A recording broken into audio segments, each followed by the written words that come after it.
अरे भाग्यवान, मेरे जूते कहाँ रखे हैं? मुझे बाहर जाने में देर हो रही है। तभी मालती कमरे में आती है। ये रहे आपकी जूते। मैं इन्हें साफ करने के लिए ले गई थी। अरे वाह, तुम कितनी समझदार हो। मेरे बिना कुछ कहे ही सारे काम कर देती हो।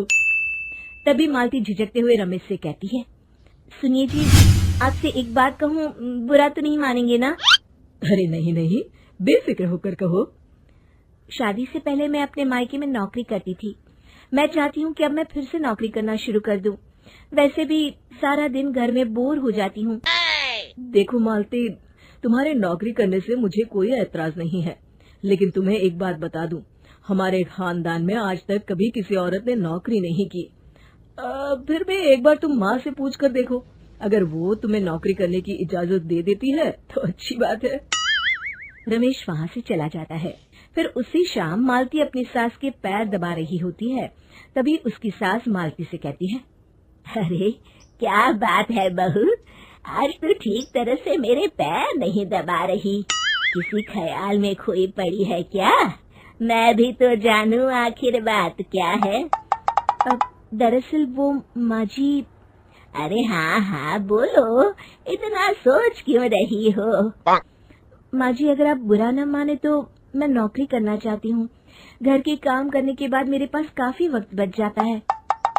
मालती की ये बात सुनकर उसकी सास गुस्से में कहती है, अरे बहू, तेरी तबीयत तो ठीक है ना? आज ये कैसी बहकी बातें कर रही है? भला हमारे खानदान में आज तक कभी किसी औरत ने नौकरी की है जो तू नौकरी करने की बात कर रही है, हैं? अरे बहू, तू क्या रिश्तेदारी में हमारी नाक कटाना चाहती है? जितना जल्दी हो सके अपने दिमाग से नौकरी का भूत उतार दे। और अब जा, जल्दी से रसोई में जा, खाना बनाने का वक्त हो रहा है। मालती मन मार कर खाना पकाने के लिए रसोई घर में चली जाती है। अगले दिन, नमस्ते माँ जी, कैसी हैं आप? अरे आओ आओ दिवाकर बेटा, बैठो, मैं तुम्हारे लिए चाय मंगाती हूँ। बहू, जरा एक कप चाय तो लेती आना। फिर दिवाकर एक फाइल खोलकर मालती की सास के सामने रख देता है। ये देखिए माँ जी, ये है पिछले महीने का हिसाब और ये रहे मुनाफे के रुपए। एक बार हिसाब देख लीजिए और इन कागजों पर अपने दस्तखत कर दीजिए। अरे दिवाकर बेटा, मैंने भला आज तक कभी तेरा हिसाब देखा है जो अब देखूंगी? ला बता, कहाँ दस्तखत करूं? तभी मालती चाय लेकर वहाँ आ जाती है और अपनी सास को बिना कागजातों को पढ़े इस तरह लापरवाही से दस्तखत करते हुए देखकर हैरान रह जाती है। अच्छा माँ जी, अब मैं चलता हूँ, फैक्ट्री में बहुत काम है। फिर दिवाकर वहाँ से चला जाता है। कुछ दिनों बाद मालती बाजार में कुछ सामान खरीद रही होती है। तभी एक बूढ़ा आदमी उसे आवाज देता है, अरे मालती बेटी, कैसी हो? मुझे पहचाना? मैं तुम्हारी कंपनी में मुनीम का काम करता हूँ। हाँ चाचा जी, मैं आपको बिल्कुल पहचानती हूँ। कहिए, कैसे हैं आप? मैं तो ठीक हूँ। कंपनी में कुछ भी ठीक नहीं चल रहा, यहाँ तक कि हमें ठीक वक्त पर तनख्वाह भी नहीं मिलती। ये आप क्या कह रहे हैं? अब क्या बताऊं, आप लोग तो कभी हिसाब किताब देखने दफ्तर आते नहीं। मेरी मानो तो एक बार आप लोग दफ्तर आकर सारा हिसाब किताब देख लो, आपको असलियत पता चल जाएगी। अच्छा बेटी, अब मैं चलता हूँ, देर हो रही है। फिर वो बूढ़ा वहाँ से चला जाता है। वहीं दूसरी तरफ मालती घर पहुंचकर अपनी सास को सारी बात बताती है।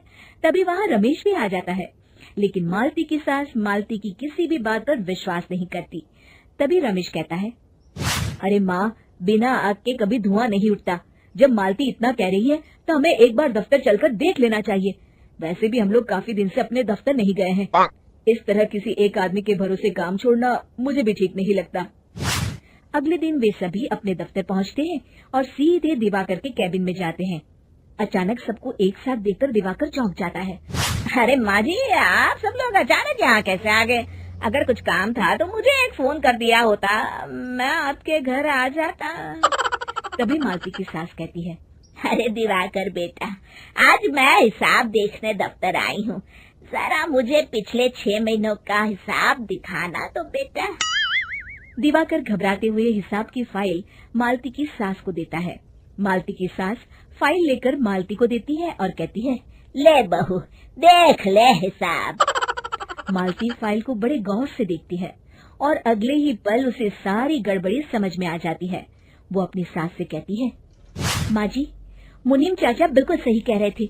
हमारी कंपनी में पिछले 6 महीनों में जितना मुनाफा हुआ है, हमें उसका आधा पैसा भी नहीं मिला। क्यों समझ लीजिए कि 1 रुपये में सिर्फ चवन्नी ही हमारे हाथों में आई है। मालती की बातें सुनकर मालती की सास गुस्से से दिवाकर को पूछती है, क्यों दिवाकर, मेरी बहू जो कह रही है वो सच है? दिवाकर समझ जाता है आज उसका भांडा फूट चुका है। वो गिड़गिड़ाते हुए कहता है, मुझे माफ कर दीजिए माँ जी, मैं पैसों के लालच में अंधा हो गया था। अरे वाह दिवाकर, तू तो 1 नंबर का चोर निकला। इतने दिनों से मैं तुझ पर आंख बंद करके भरोसा करती रही और तू मुझे ही चुना लगाता रहा। अभी के अभी निकल यहाँ से और दोबारा अपनी शक्ल मत दिखाना। दिवाकर वहाँ से भाग जाता है।